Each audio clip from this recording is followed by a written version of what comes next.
coming off the San Antonio game, you guys only shot 13 free throws in that game. Tonight you guys shot 40.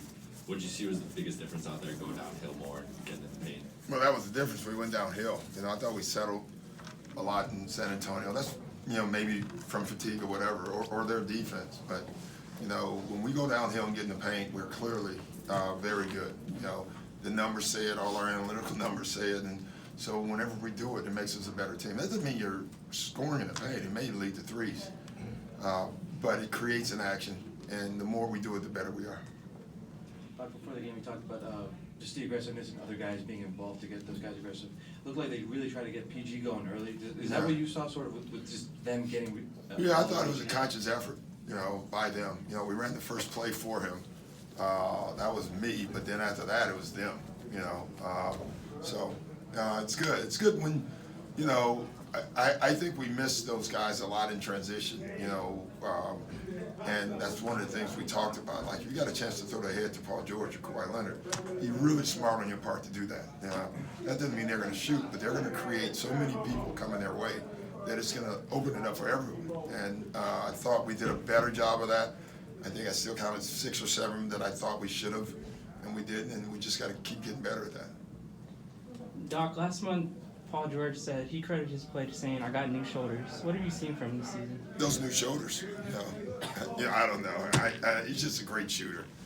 He's a great basketball player, but his shot and the way he can get it off at his size, with little effort, as far as getting it up to the rim, he's shooting deep shots on the move, and he does it with great balance.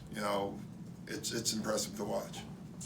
Doc, in a game like this that gets out of hand somewhat early, Yeah. is your focus to continue playing usual rotation because it's kind of early in the year for chemistry? Yeah, it's impossible to do that. You do in the third quarter. You try to.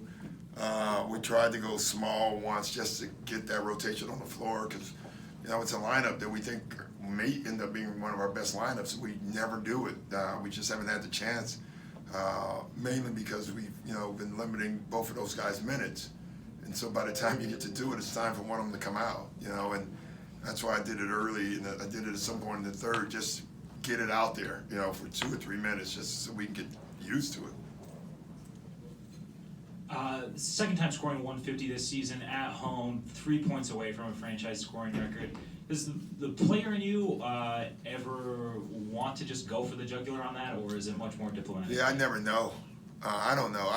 Even as a player, I didn't know well, I never did, but if I had 50 points, I would have never known it. And I never know records. I swear, I don't know, don't want to know, don't keep account of any of that stuff. I know the score for the most part, and that's all I want to know. I just want to win the game. What do you think of how Terrence Mann did defensively today? He did pretty well. He had some mistakes, but overall, I think that's going to be his calling card and his ability to see the floor. We just got to keep working with him. Coach back here.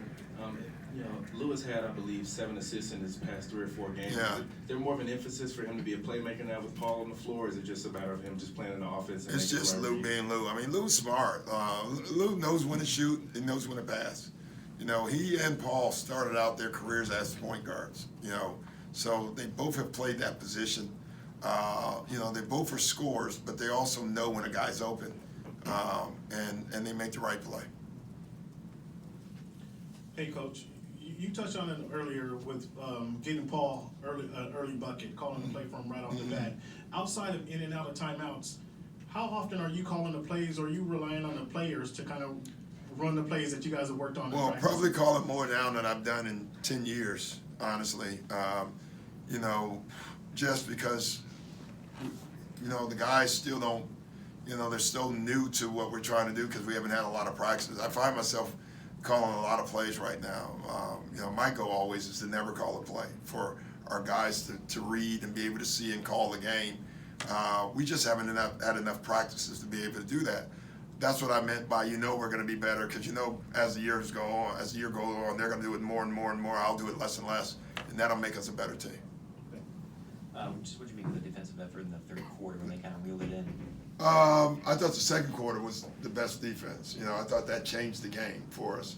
Third quarter, I thought at the beginning we came out and wanted to trade baskets, and then we got back to being us. You know, they're a great offensive team, and the way to beat a great offensive team is play defense. You know, and I thought we did that overall. All right, guys.